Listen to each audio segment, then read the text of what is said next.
Hello, my name is Rose, and this is my guide for the new dungeon, Cathedra Clips. This was a guide meant to be made for fun and for friends, so please don't take it as law. We may have some discrepancies with the other video guides that have already been released, or we may not.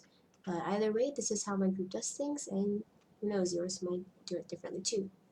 Anyway, down to the video.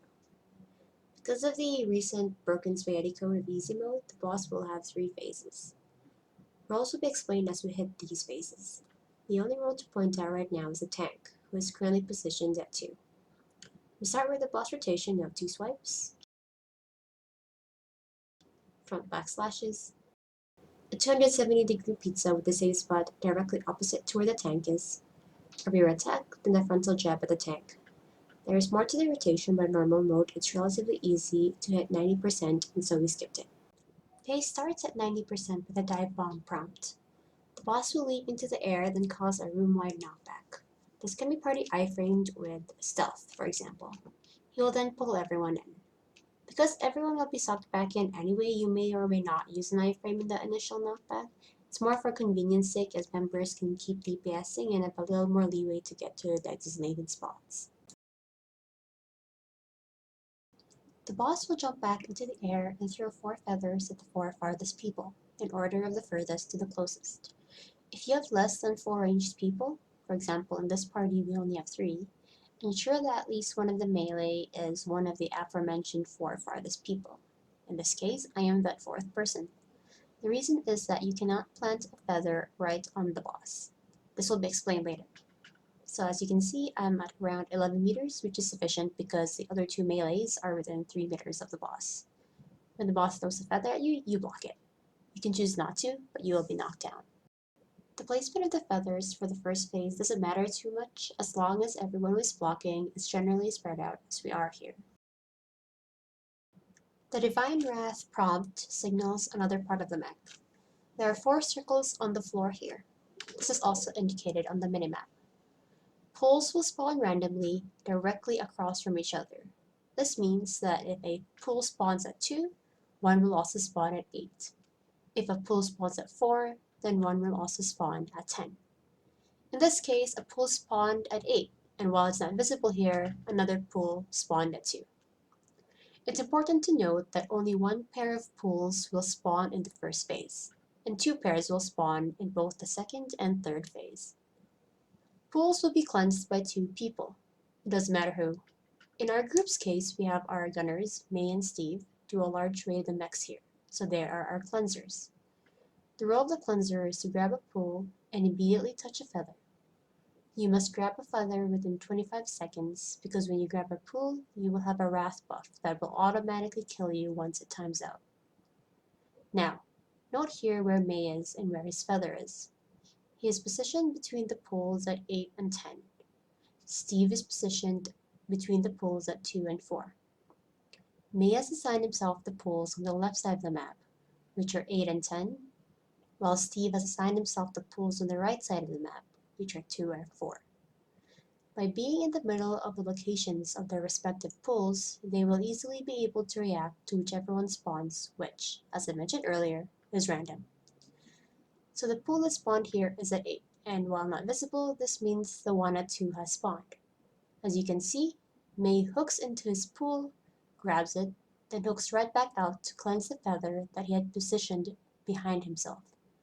Again, while not visible, Steve is also doing the exact same thing with his pool and feather. Instantly after the pool phase, the boss marks the farthest person. You can tell this phase is starting because of the steel feather prompt. A shard will appear on top of the farthest person's head. They will be the mark. Immediately after, red tethers will connect from feathers that were not cleansed to the mark. If you recall earlier, the boss sent out 4 feathers. 2 of the feathers were cleared by May and Steve. The feathers then left on the field were mine and the marks. After a certain amount of time, the tethered feathers will be drawn towards the mark. This will be explained later. On the screen, it says the boss has absorbed lightning. Now, whenever a feather is cleared by someone who cleanses a pool, the boss gains an electricity stack. This will be shown on your buff bar. If the boss gains 3 electricity stacks, it's an instant wipe. It's also important to note that if you do not have the wrath buff, you can't clear the feathers. Nothing will happen if you stand on top of one. The boss will go straight into a room-wide AoE that can be prevented with a double CC. If you miss the CC, he will detonate any of the remaining feathers on the field and give himself electricity stacks equal to the number of present feathers. As you may recall, there are 2 feathers left. This normally wouldn't be a concern since the boss enrages at 3 stacks. However, as you can see here, the boss still has a few seconds of 2 electricity stacks from when May and Steve cleared their feathers. If the boss were to gain any more electricity at this point, it's goodbye. After the CC, the boss will mark the farthest person. This will be indicated by a crosshair underneath their feet. For our group, we have a tank take this role. Tank is to ensure that he is farther than the mark, who is the person who had a shard on their head. The shard should be standing at around 16 meters for the phase, so you can either coordinate the shard moving forward a few meters, then the tank going out to 16 meters, or simply the tank can go farther than 16 meters. Once the right person has been marked as the farthest, which as I said is the tank, he goes back straight to the boss as soon as possible. At the same time, the boss will launch arrows at the tank that will cause knockback when hit. The reason why we have the tank immediately come in is that right after, the boss will do a spin and distribute another 2 feathers at the farthest people at that moment. For this, we have our gunners take this role so that they can control the feather placements. At this point, there are a couple of things to note. The first is that our tank has switched from tanking at 2 to tanking at 12. The second is that our gunners have placed their feathers on the bottom half of the map. These are both extremely important for what's going to happen next.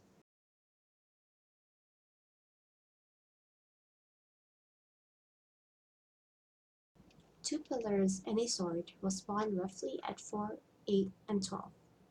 The location of the sword will be random. These pillars will pulse and, as you can see, have countdowns underneath them. When it hits 0, the pillars will blind anyone who is looking away. Here, I use Hummel block to negate the need to do that. In this run, the pillars spawned at 8 and 12, and the sword spawned at 4.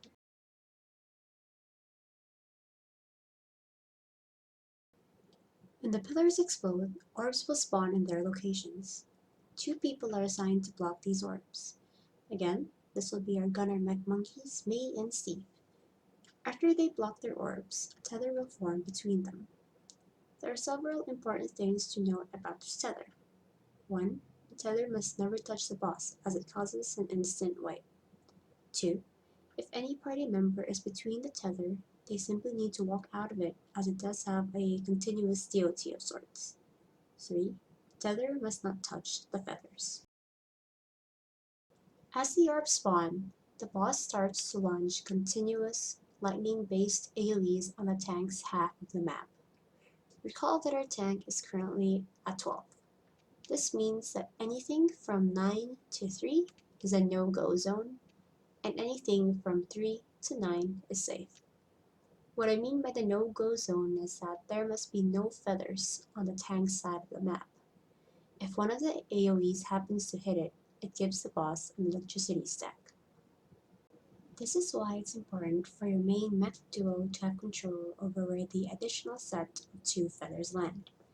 As you may recall, placement of these additional feathers are determined by the 2 farthest people in that moment, which were our gunners. Steve has placed his feather at around 4, while May has placed his feather at around 7.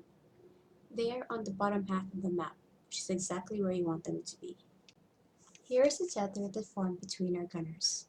By blocking the orbs, they get the wrath buff, which allows them to clear feathers. Right now, the tether is yellow. This means that the gunners in this role, the chainers, have not yet cleared a feather each.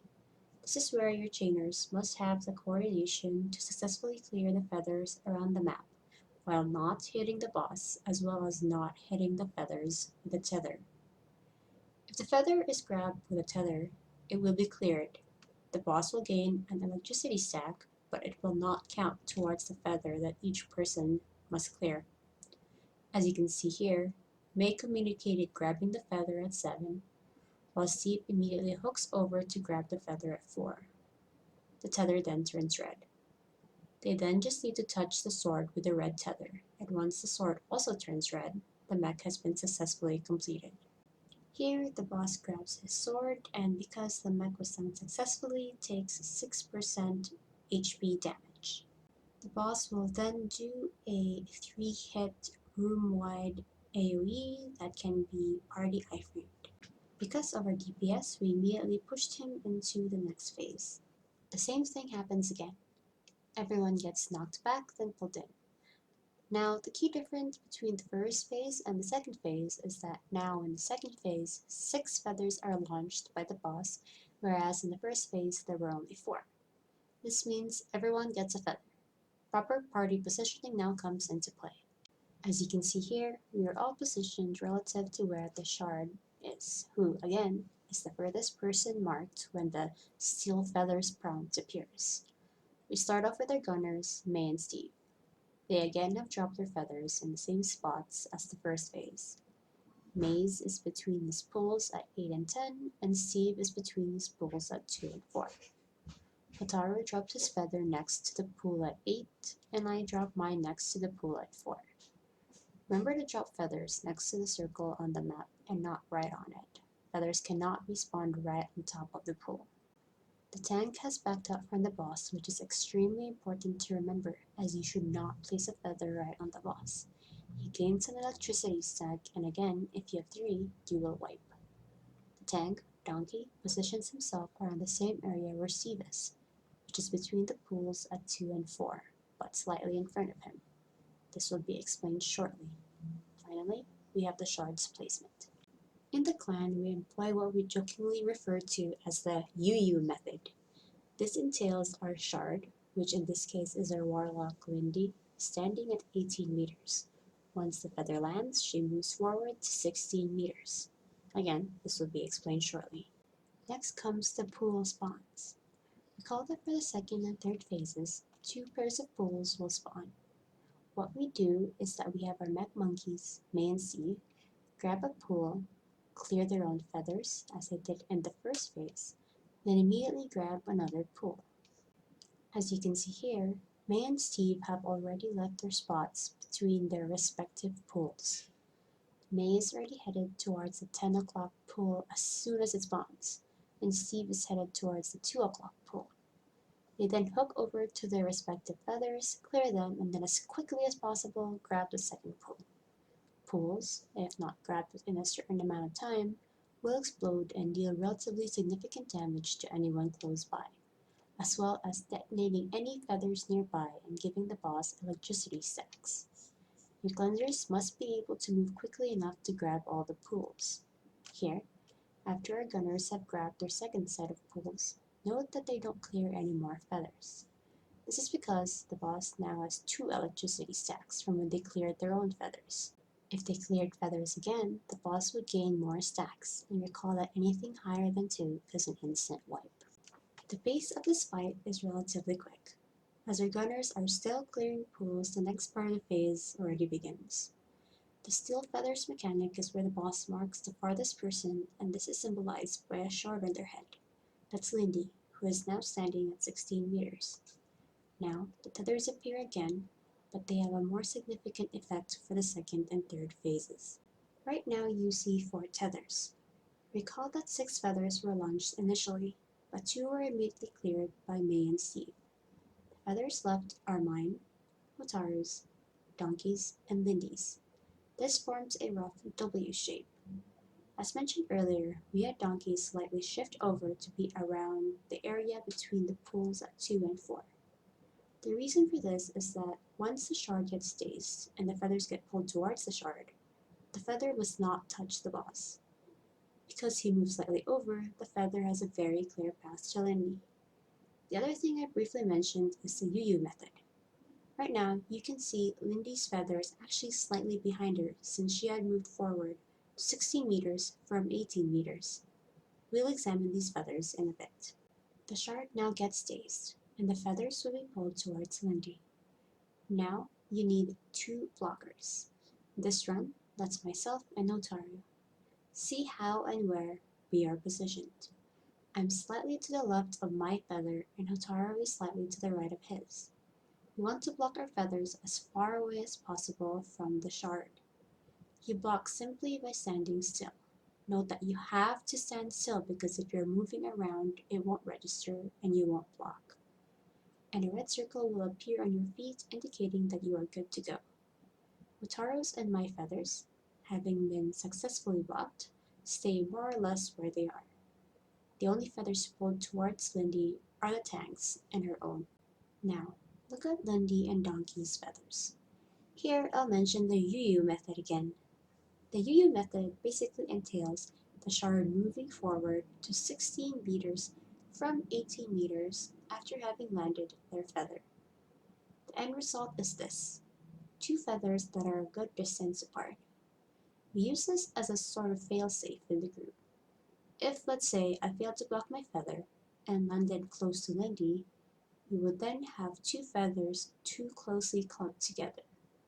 Recall from earlier that if this happens, when the trainers go to clear the feathers, they run the risk of touching both of them at once. That generally equals a failed run. With the Yu method, our trainers can completely bypass the two clumped feathers and instead go for the feather that was successfully blocked and Lindy's feather, because Lindy's feather is far enough from Donkey's feather to not accidentally activate it when the trainers come to clear them. This ensures that each trainer still fulfills the requisite of clearing a feather each to complete the mech. Phase continues on. We have done the CC, the tank has moved over to 12 o'clock and is farthest person. He gets targeted and this time, the boss launches two sets of arrows at him. Immediately after he gets marked, he dashes into the boss, then our gunners move out to be the next farthest people. Again, the boss will launch an additional two feathers at the farthest people which, at this point, should go to our gunners May and Steve. Their feathers are dropped at the lower half of the map because you need to avoid the top half of the map where the tank is. Steve has his feather at around 4 and May has his feather at around 8. Recall previously that May and Steve had cleansed a second set of poles. This means that they still have their 25-second wrath buff, which they now remove by clearing this additional set of feathers.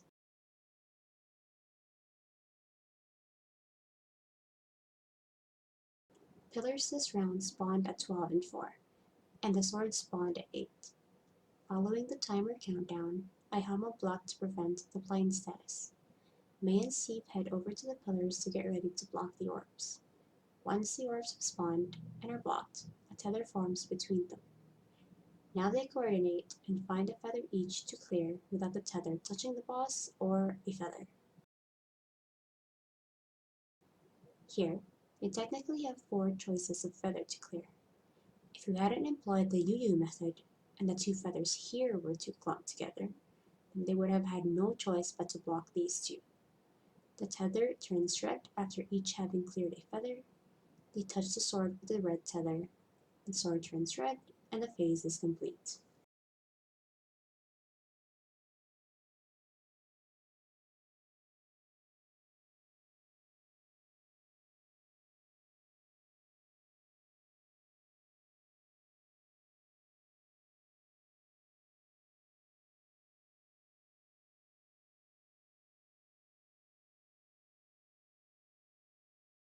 Third phase at 30% is exactly the same as the second phase. We get knocked back, which was prevented by stealth, then get pulled in. We go to our exact same positions as second phase. Then he goes out at 18 meters and walks forward to 16 meters.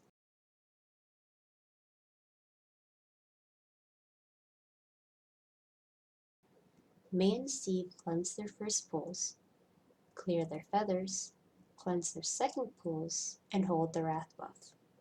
Lindy gets the shard. Hotaru and I block our respective feathers, and the feathers are pulled towards her. Donkey repositions himself to 12 and goes out to be the farthest to bait the two sets of arrows. He immediately dashes in. Our gunners go out to be the farthest, position the additional feathers to their liking on the lower half of the map. Then clear those feathers immediately after with their still active wrath buff.